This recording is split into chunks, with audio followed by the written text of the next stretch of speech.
انسي بقى خالص البسبوسة العادية وتعالي جربي البسبوسة بالطريقة دي، بجد تحفة. انتي مش هتبقي عارفة انتي بتاكلي بسبوسة ولا بتاكلي كيكة ولا بتاكلي حاجة كده حلوة قوي. يلا نسمي بالله ونصلي على الرسول وتعالوا نشوف طريقتنا على طول. في الأول كده هنعمل الكريمة معانا كوبايتين من اللبن، معلقتين كبار من السكر، 3 معالق كبار من النشا، هنحط كمان عليهم معلقتين كبار من القشطة،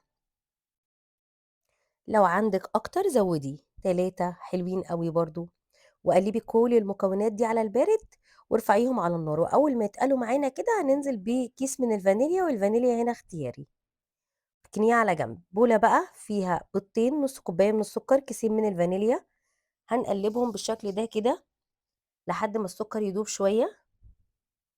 ياريت بقى كلنا نسمي بالله ونصلي على الرسول ونعلق حتى لو بتم عشان يوصل لنا كل جديد. هنا نزلت بمعلقه من الخل ونص كوبايه من الزيت، والزيت يكون نوع حلو، ومعلقه كبيره من السمنه، يعني نص كوبايه زيت معلقه من السمنه، كوباية من الحليب أو اللبن، وهنقلب كده كويس قوي. هننزل بكوبايتين من دقيق البسبوسة اللي هو السميد السادة، تمام. هننزل بمعلقة من البيكنج باودر ونص كوباية من جوز الهند وتكون ناعمة. هنقلب كل الخليط بالشكل ده كده.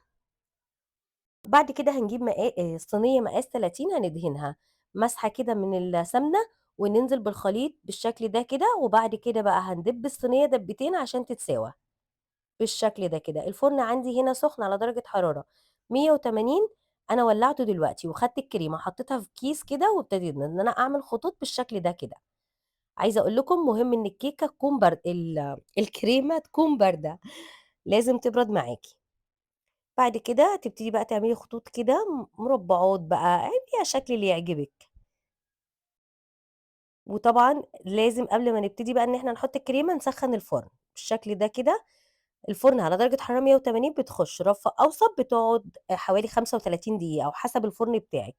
هنا بقى الشربات كوباية من السكر، كوباية ونص من المية، عصير نص ليمونة. ولما الشربات بيغلي معايا لمدة 5 دقايق على نار واطية بضيف بقى كيس فانيليا. الشربات بيبقى سخن والبسبوسة بتكون سخنة، الاتنين بيبقوا سخنين مع بعض، تمام. بتشربيها بالشكل ده كده، وبعد كده بتسيبيها تبرد. بس خلي بالك وانتي بتحطي الشربات علشان القشطه اللي احنا حطيناها دي ما تتشالش، يعني واحده واحده كده. عايزه اقول لكم انا بقطعها وهي سخنه، وان ده يدل ان هي ناجحه. ما شاء الله طعمها خطير وريحتها روعه، جربوا الطريقه دي وانا متاكده انها تعجبكم. كمان هسيب لكم التطبيق المجاني اللي بجيب كل الافكار دي من عليه، هتلاقوه في اول تعليق تحت تحت الفيديو، هتلاقوه في اول كومنت، حملوه عندكم واستفادوا بيه. وما تنسوش تاخدوها شير على صفحتكم واعملوا لايك وعلقوا في باي باي.